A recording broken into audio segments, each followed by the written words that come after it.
Alors, donc, après le chef d'Adam Arishon,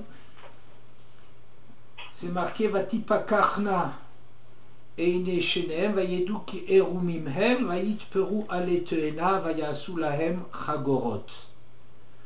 Les yeux des deux, Adam et Chava, se sont ouverts, ils ont pris conscience qu'ils étaient nus et cousurent une feuille de figuier dont ils se firent des pagnes.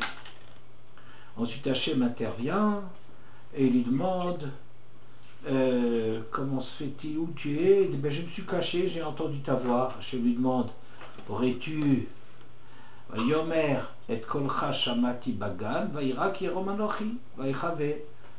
J'ai entendu ta voix et j'ai eu dans le jardin et j'ai eu peur car j'étais nu et je me suis caché. Hachem me dit, qui t'a dit que tu étais nu?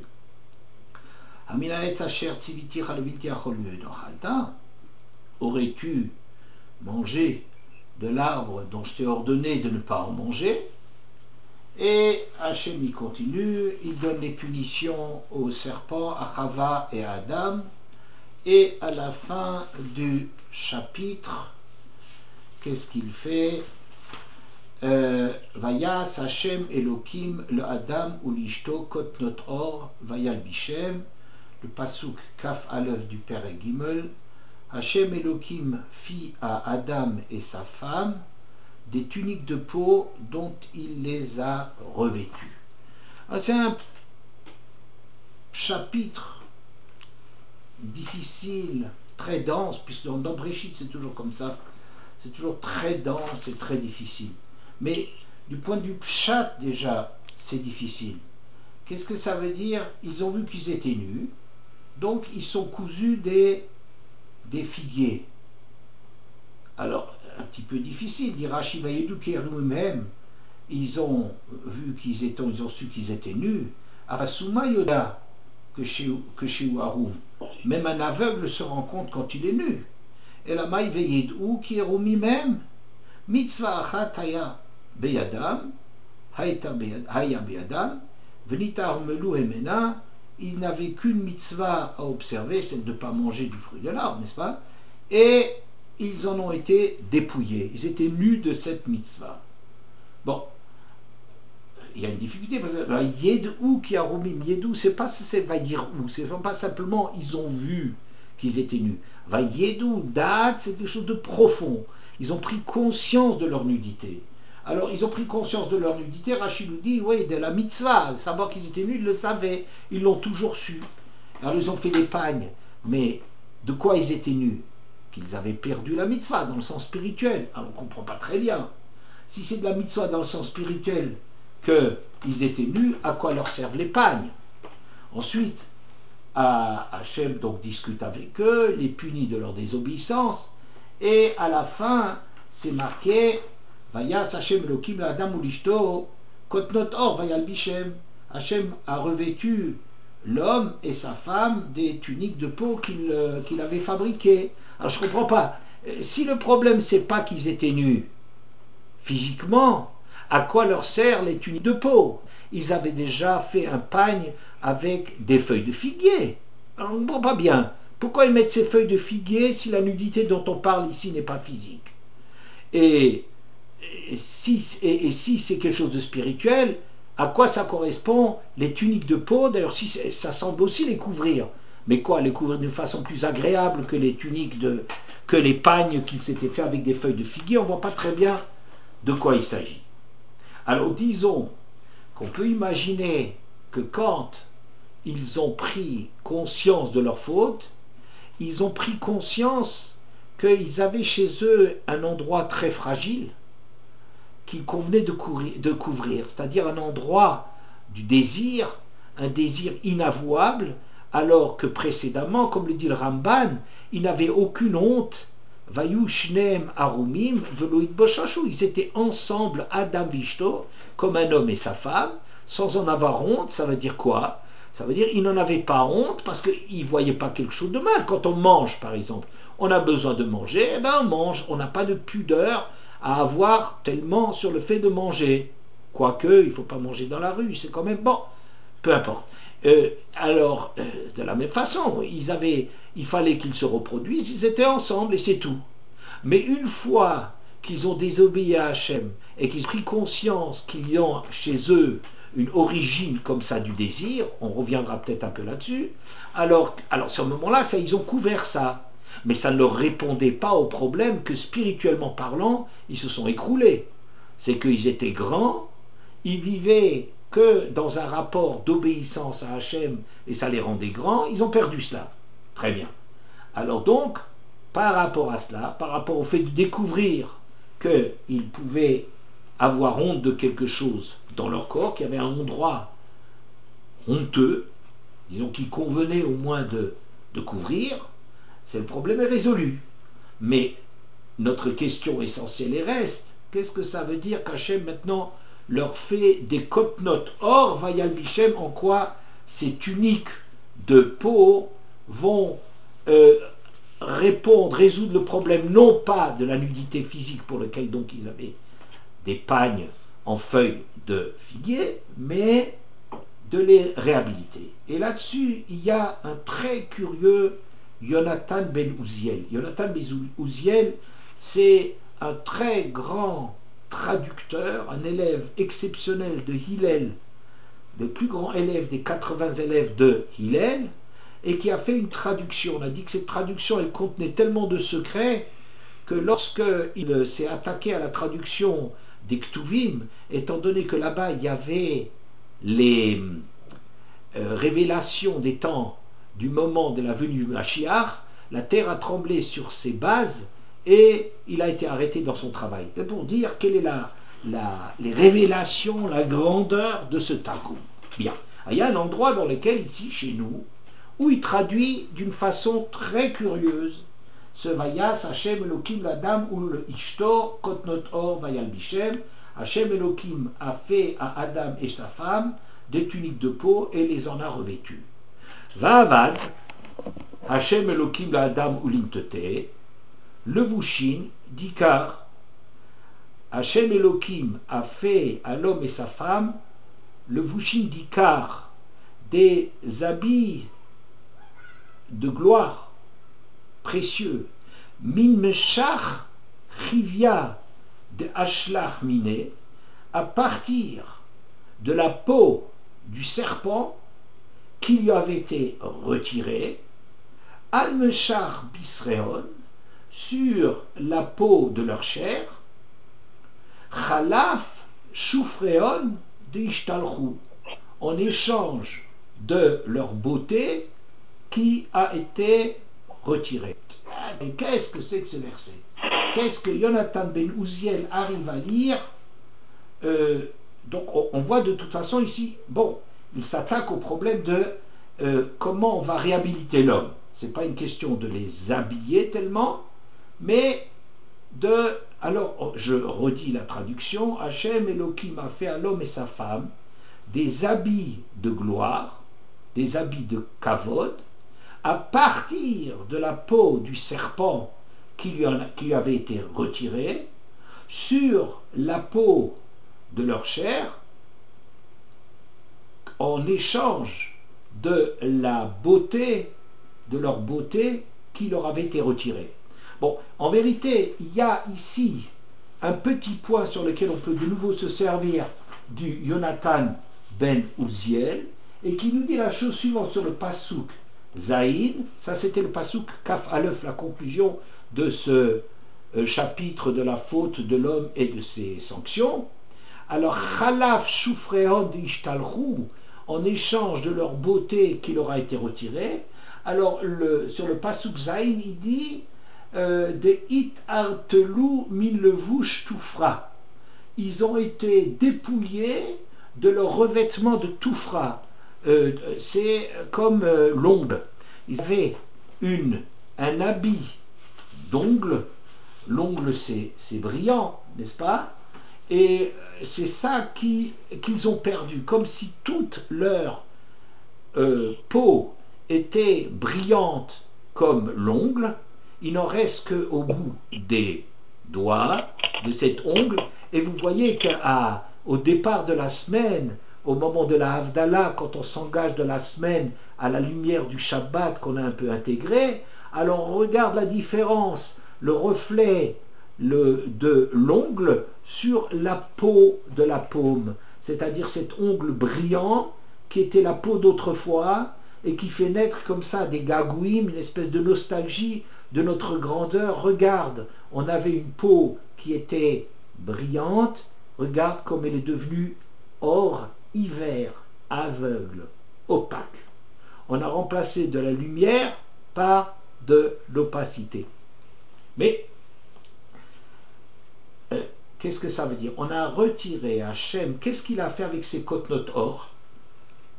Des habits de peau, des habits à partir de la peau du serpent et pour la peau d'Adam et Chava. Vous voyez comme côte-note or, à partir de la peau du serpent, qu'il avait retiré au serpent. En vérité, je ne crois pas du tout qu'on a retiré la peau du serpent. On continue à parler maintenant de la peau du serpent. Le serpent a une peau, il a une peau brillante. Vous voyez, le serpent a une peau. Et il se débarrasse tous les 7 ans, il perd sa peau. C'est une mue extrêmement douloureuse pour le serpent, mais il a une peau. Alors qu'est-ce que ça veut dire? On lui a retiré sa peau. Et ensuite, cette peau-là, on l'a mise sur l'homme en échange de la peau initiale qu'il avait. Et ça, c'est une de levouché yekar, des habits de lumière, c'est quelque chose d'extrêmement mystérieux a priori. Il y a un Balatourim sur place, donc Gimel Kaf Aleph, qui dit Vayal Bishem Shnaim Bemasoret. Le travail, entre autres, du Balatourim, c'est que c'est un connaisseur exceptionnel de tous les textes et qu'il arrive sans ordinateur, mais c'était lui-même un ordinateur, à ramasser tous les endroits, à rassembler les endroits dans lesquels un mot ou une expression se retrouve et d'essayer d'établir des liens entre les uns et les autres. Et ici, à propos de Vayal Bishem, il les en a vêtus. Il signale qu'il y a 2 fois dans les textes de la tradition ce mot Vayal Bishem, haha, d'une part à propos de la faute d'Adam Arishon, ve'idar gabe Aaron, à propos d'Aaron, Vayal Bishem Kutanot. Et il a revêtu Aaron et ses enfants de tuniques, de Kutanot. Tiens donc, revêtir de Kutanot. C'est les mots de chez nous, Kutanot. Oh, Vayal Bishem, ça se retrouve là-bas, le Lamed, pour nous enseigner, Shasa Kadosh Baruch Hu l'Adam Harishon, Bigde Kehuna, que Hachem avait fabriqué pour Adam Harishon des habits de Kohanim. Et dans le Brishit Rabbah, on dit, c'est la suite du Balatourim, Shebahem Ayu Ovdin HaBechorot, que les Bechorot, quand ils faisaient le service divin, ils se revêtaient de ces peaux spéciales. D'ailleurs, il semble bien que les peaux, quand on disait que les habits de Esav, qu'il avait des beaux habits, ça pourrait peut-être s'appliquer à ces habits pour servir ses parents. Il allait revêtir ces habits splendides. Ça serait peut-être des habits de Kohuna, de Bechor, mais il faut beaucoup se méfier de ça, puisque Rashi là-bas sur place nous dit que quand Yitzhak il a senti les habits de Esav, bien qu'a priori c'était des habits qui sentaient la sueur et le contact des animaux sauvages, donc qui sentaient mauvais, il a senti une odeur de Gan Eden là-dedans, donc c'était pas a priori des habits qui étaient en odeur de sainteté. Et continue le Balatourim, Shmone Tevot Beze Hapasu Keneged Shmone Bigdekuna. Et dans notre verset de Vayas Hashem Elohim, etc., il y a 8 mots qui correspondent aux 8 habits du Kohen Gadol. Donc vous voyez que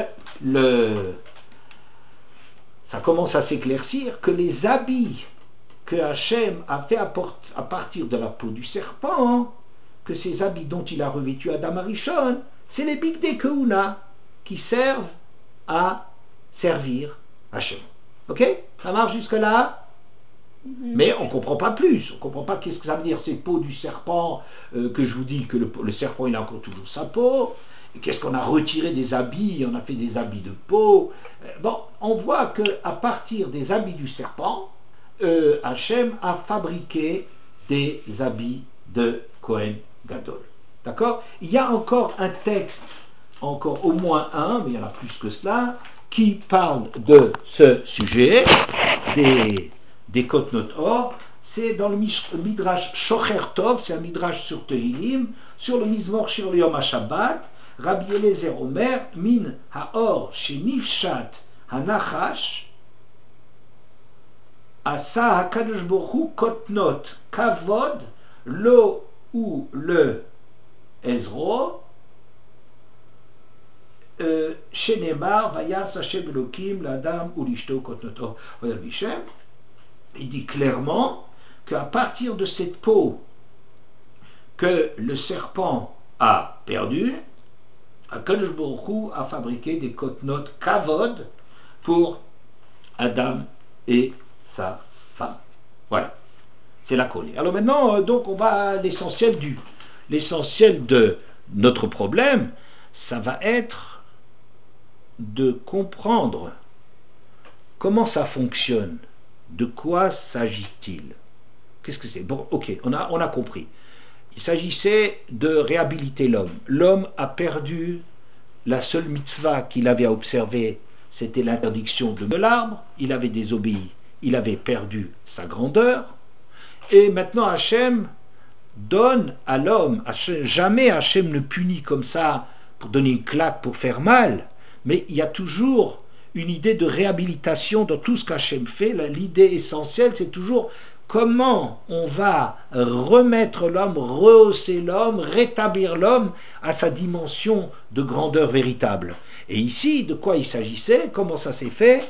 Avec cette peau du serpent retirée au serpent et qui va constituer les habits de Adam Arishon. D'accord? Voilà, c'est là que nous sommes.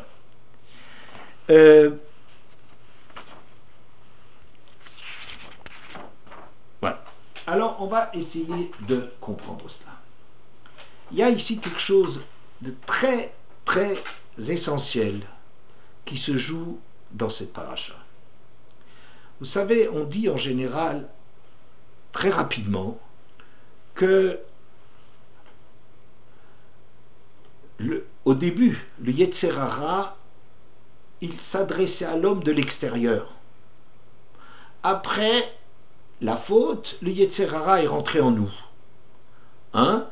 Comme on dit, comme on voit plutôt, que le serpent s'adresse à Adam Arishon de l'extérieur, il lui parle, il l'attire, et après la faute, le Yetzer Hara, il devient intérieur à l'homme. C'est quoi? Qu'est-ce qui se passe? Que le Yetzer Hara, il était quoi? Simplement, il s'est déplacé? Certainement pas. Qu'est-ce que ça veut dire que le Yetzer Hara, il est à l'extérieur, il est à l'intérieur? Mais de quoi est-ce qu'on parle? Quoi? C'est un malard? C'est quoi? Il sert à quoi? Ça veut dire quoi, le Yetzer Hara? Alors, on va dire des choses de la façon suivante. Au début, le Yetzer Hara, c'est représenté par le serpent. Et vous voyez que le serpent est représenté, on voit d'après les klalotes, que le serpent était sur pattes, on lui a coupé les pattes, et maintenant il rampe. Il de tout. Il ressemblait à un chameau. Et maintenant il y a une guerre entre l'homme et le Yetzer Hara. Bon, il y a plein de malédictions et de haine qui s'est créée entre le serpent et les descendants de la femme. C'est très joli, mais on ne comprend pas très bien de quoi. On a l'impression que c'est une histoire, un conte qu'on est en train de nous raconter. Ça veut dire quoi, cette histoire? La Torah, elle ne vient pas pour nous raconter des contes, elle vient nous décrire dans des mots choisis elle fait allusion par son récit à quelque chose, ça renvoie à quelque chose. Et il me semble que la description du serpent grand sur pied, ça n'est pas qu'au départ il faut imaginer que le serpent n'était pas un serpent, c'est une espèce de chameau qui avait des pieds, qui a perdu ses pieds, enfin une histoire un peu à raconter à des enfants extrêmement jeunes qui avalent n'importe quoi. Mais le Yetzer Hara au départ, c'était un Yetzer Hara que l'on pourrait appeler great, comme Rav Wolbe traduit Kol Hagadol Mechavero Yitzro Gadol Hemeino, great. Il y a deux mots dont on peut se servir pour parler de grand. Il y a big, il est grand, et great, Great Britain, c'est quelque chose de noble. Rav Wolbe par exemple traduit, quand un homme est plus grand que l'autre, son Yetzer Hara est plus grand que lui, c'est pas une question de la mesure du Yetzer Hara, mais de la dimension du Yetzer Hara. Comment on peut parler de dimension physique ou dimension spirituelle? Le Yetzer Hara d'un Gadol est great. C'est un Yetzer Hara. On ne peut pas attirer un Gadol avec un Yetzer qui est pas shoot. Il faut lui faire miroiter des dimensions absolument extraordinaires de grandeur. C'est au nom de la Avodat Hashem, une autre Avodat Hashem, qu'on voudrait l'attirer à la faute. Mais on ne peut pas l'attirer à la faute simplement par des... on ne peut pas l'attirer par des désirs vulgaires. Les désirs vulgaires sont par des gens vulgaires, et les désirs de grandeur chez des gens qui sont grands. Comme c'est marqué, lo ye'elzar b'kirbecha v'tishtachave le'enecha, que il ne faut pas qu'Hachem soit étranger à toi, de peur que tishtachave le'enecha, que tu ne te prosternes devant des dieux étrangers. Au début, tu ne te prosternes pas. Le Yetzer Hara ne va jamais te demander de prosterner. Mais quoi? Il y a seulement chez toi Elzar, lo yebcha Elzar, qu'Hachem ne soit pas absent de chez toi. Si ça commence par une petite absence d'Hachem, le Yetzer Hara a de la place de s'introduire, et finalement, progressivement, Zéou Darko, Shel Yetzer Hara, comme dit le même Rav Wolbe, il y a un derrière, un mode de fonctionnement du Yetzer Hara. Au début, il y a Elzar, il y a de la place pour qu'il rentre, et à la fin, il amène l'homme à Tishtachavel el-Nechar, de se prosterner devant des divinités étrangères. Donc, un grand, on ne peut pas lui présenter un Yetzer Hara vil, qui l'attire pour des choses qu'il a déjà dépassées et résolues depuis longtemps. Donc quoi? Il est great. Et c'est cela, notre serpent, au début de son histoire, il était grand. Quand il est représenté comme grand, comme ayant des jambes, en vérité, le Zohar ne parle pas des jambes du Yetzer Hara. Il ne parle pas de ça. Il dit simplement que si tu ne soutiens pas la Torah, tu donnes un soutien au Yetzer Hara. Ça veut dire comme si toi tu lui donnes des jambes. Si toi tu n'es pas grand, que chez Kam Zénophel, si toi tu n'es pas grand, tu donnes de la grandeur à ton ennemi. Il ne s'agit pas que le Yetzer Hara il était grand. Il ne s'agit pas qu'il se baladait avec une apparence de chameau. C'est ridicule. C'est un langage pour nous faire réfléchir. Le Yetzer Hara au début, il était grand. Qu'est-ce que ça veut dire qu'il était grand? Ça veut dire qu'il s'adressait à la grandeur de l'homme. Il parlait un langage au sechel. Il s'adressait à l'homme et lui proposait des propositions de servir Hachem. Il parlait à ce que l'homme, Adam Arishon, a été créé pour servir Hachem, recherche de toutes ses forces à servir Hachem, et le Yetzer Hara à l'extérieur, ça veut dire il lui donne des propositions extérieures, des propositions que l'intelligence fait appel à des notions qui sont extérieures à l'homme. L'homme arrive à saisir des propositions de son sechel, mais c'est une chose extérieure. Il parle au nom de la Chokhma. Yetzer Hara disait de quelle façon faut-il servir l'homme, servir Hachem, pardon. Et c'est ça, ce qu'il est représenté comme un chameau, parce que le gamal, disent les mefarshim, c'est l'animal le plus précieux. Il transporte de lourdes charges sur de longues distances et je pense il consomme peu. C'est un animal qui est très pratique, qui a toutes les qualités et des défauts très réduits. Ce gamal, ce serpent, au début il était gomel chesed, il vient pour proposer à l'homme dans le sens d'une proposition positive. Au lieu de faire ça, au lieu de servir Hachem, il vaudrait mieux servir Hachem en ayant à surmonter certaines tentations. Il explique comment ce que le mal et le bien, etc. Mais c'est des réflexions intelligentes qu'il fait, c'est pas stam. Après la faute, le Yetzer Hara devient rampant. Qu'est-ce que ça veut dire, il devient rampant? Ça veut dire il attaque des choses.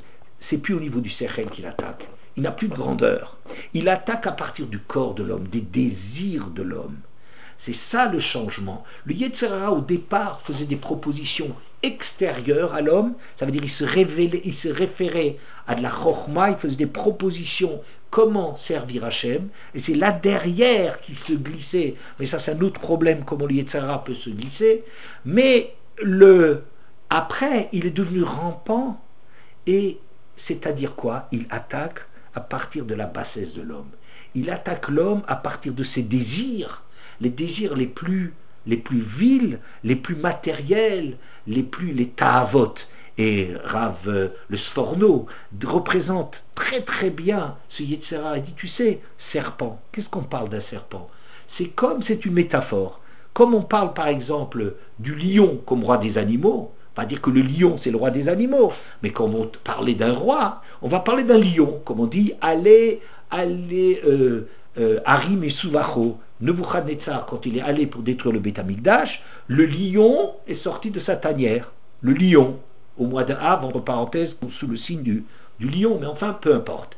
Il était décrit comme un lion. Le Yetzer Hara est décrit comme un serpent. Pourquoi? Parce que il est très nocif et il a l'air de rien. Ça a l'air de rien, ça a l'air des petites choses et il fait un dégât extraordinaire. Et c'est le désir, comme ça décrit le Sforno, comme il décrit les choses, que la Ta'ava, le Yetzer de Ta'ava, qui est Samaël, et chevauche le serpent qui est le monde de l'imaginaire, le Dimayon. Les Dimayon, ça veut dire, il fait passer, il fait croire à l'homme que les désirs qu'il a, ça lui ouvre des portes grandioses. Et c'est ça, ce que ça veut dire, qu'on est attiré par l'intérieur. Pourquoi les ta'avot? Quelle est la force de les ta'avot? On est shoef, on aspire à, parce que elles sont accompagnées du serpent, c'est-à-dire de la publicité, de la lumière, de nous faire croire et tout ça. Et c'est pour cela d'ailleurs que quand on dit qu'après la faute, le serpent mange de la terre, il va toujours manger de la terre, je pense que cette image signifie que comme on cède, quand on cède au Yetzer Hara, alors on cède à des choses qui sont basses, dont on a honte. C'est vrai qu'on n'arrive pas toujours à surmonter, mais on n'est jamais fier. Il y a comme ça un goût ça a perdu tout le goût. Et peut-être plus que ça encore, ça nous renvoie à la terre, c'est-à-dire à l'homme, mina afar atav el afar tashuv. Ça nous renvoie un goût de mort, on ressent un vide. Tant qu'on n'a pas souscrit au Yetzer, aux propositions du serpent, au Yetzer Hara, quand ces Yetzer Hara sont basses, c'est des désirs, des pulsions auxquelles il s'attaque, tant qu'il fait ça, alors on est honteux de cela, on désire, et puis dès qu'on a fait ça, on est nourri de quoi? Qu'est-ce qu'on garde? Un goût de vide, un espèce de goût de terre, un dégoût, un appel de la mort. Voilà. Et donc, ce qu'il s'agit de faire maintenant, c'est que ces ta'avot qui sont toute la force du serpent, il s'agit de retirer cela, c'est-à-dire d'enlever ce brillant, cette peau brillante et attirante, cette attraction des ta'avot qu'elles exercent sur nous à travers le serpent. Il s'agit de dominer cela, c'est-à-dire à partir de maintenant, la façon de servir Hachem après le chet n'est plus dans le sechel, peser, mesurer toutes les choses mais c'est résister à l'appel de nos sens. Quand on résiste à l'appel de nos sens, c'est là qu'on est en train de construire la grandeur du Kohen Gadol, la grandeur de lumière du Kohen Gadol. Il rentre, il est habillé avec les habits blancs. Les habits blancs, j'ai déjà souvent dit, c'est des habits de lumière. Le blanc est la couleur qui renvoie à la lumière. Le Kohen Gadol est grand, parce que sa grandeur de rentrer dans le Kodesh HaKodashim, c'est une grandeur de lumière comme on voit que Moshe Rabbeinu, quand il a, grâce à la Torah, il a grandi, qui karan or panav, sa peau est devenue une peau de lumière. Elle a rayonné. Pourquoi? Parce qu'il est arrivé tellement à surmonter toutes les ta'avot d'un homme qu'il a construit une lumière. Moshe Rabbeinu, on avait peur de le regarder, on avait peur parce qu'il nous renvoyait une image de grandeur tellement extraordinaire, écrasante pour nous. Le Adam qui est be'or besaro, c'est tout ça. Quand un homme, il voit dans le or besaro, c'est-à-dire que il voit dans sa peau que sa peau elle est morte, que sa peau est devenue imperméable. Or, hiver, imperméable, opaque, obscur, aveugle. Quand il voit là-dedans les signes des simanim, il va chez le Kohen. Pourquoi il va chez le Kohen? Parce que le Kohen, c'est celui qui est dans la vie de lumière. Le Kohen, c'est celui qui rentre dans le Beth Amikdash, dans le lieu de lumière. Et ce qu'on est en train de nous décrire, c'est que un homme doit transformer ce qui est chez lui la faute, l'endroit de la faute, les ta'avot. Et d'ailleurs, vous verrez que le mot de or et erva sont évidemment des mots de la même famille, comme za et zaava. Rajouter un vav, c'est quelque chose d'absolument classique dans la transformation d'un mot. Erva, la nudité, ce qui se passe dans nos deux parachiotes qu'on lit, qu'on a lu ce Shabbat, Achemot et Kdushim, on parle des interdits, des unions illicites, ça veut dire de tout le lieu obscur du désir, cet endroit où est niche l'essentiel de la petitesse de l'homme, de l'opacité de l'homme par rapport à la lumière de son cerveau, voir l'opacité, le lieu où il est opaque. Erva, c'est l'endroit du or. Et on lit à Yom Kippour, et c'est formidable, à Yom Kippour, on nous lit la paracha d'Arayot. On nous lit en plein jour du Yom Kippour, où on est au 7e ciel, on est grand, et puis tout d'un coup on commence à nous lire Parashat Achemot, toutes les interdictions. Alors, qu'est-ce que ça veut dire? En général, on dit, et on a certainement tort, que quand tu crois que tu vas déjà t'envoler, tu es en haut, tu dis attention, ne t'envole pas, tu sais, tu es un homme petit, tu restes avec tes tavot. Yom Kippour, ça va, parce que Yom Kippour, c'est le jour où on a jeûné, on se prive de tas de choses, mais tu sais, tu reviens après la tfila de Moussaf de Yom Kippour, ça y est, tu es repris par tes désirs. Je pense qu'il y a quelque chose de plus fort que cela. C'est que aussi, à côté de ça, je ne dis pas que c'est faux, je dis que, étant donné que le jour de Yom Kippour, on voit, c'est l'exemple, le but, la finalité d'avoir des kotnot or. Le Kohen Gadol rentre dans le Kodesh HaKodashim en habit blanc, en habit de lumière. Il est arrivé à transformer ce qu'un être humain de peu, qui part de sa pritoute, de son manque, et de cela il a construit quelqu'un qui est Karan Or Panav, une lumière éclatante. Eh bien chacun d'entre nous, on est en train de nous dire, tu sais à Yom Kippour, toi aussi quel est ton travail? Ton travail c'est quoi? C'est les ta'avot. C'est pas pour nous dire méfie-toi, peut-être aussi, pour nous dire attention, méfie-toi des ta'avot. C'est pas seulement ça. C'est pas seulement méfie-toi des ta'avot, et ne crois pas que c'est déjà arrivé, mais de dire, pour te dire, tu vois, le Kohen Gadol, il rentre dans le Kodesh HaKodashim, et bien chacun d'entre nous, il peut travailler en retirant l'attrait de cette peau brillante du serpent, de la retirer et de se faire le voucher kavod, de devenir grand, de devenir à son tour à l'échelle de sa propre individu, de son individu, de devenir un Kohen Gadol en utilisant les ta'avot, en dominant et en utilisant ces ta'avot pour transformer l'attrait du serpent qui s'attaque aux endroits bas dans l'homme, de transformer ça en grandeur.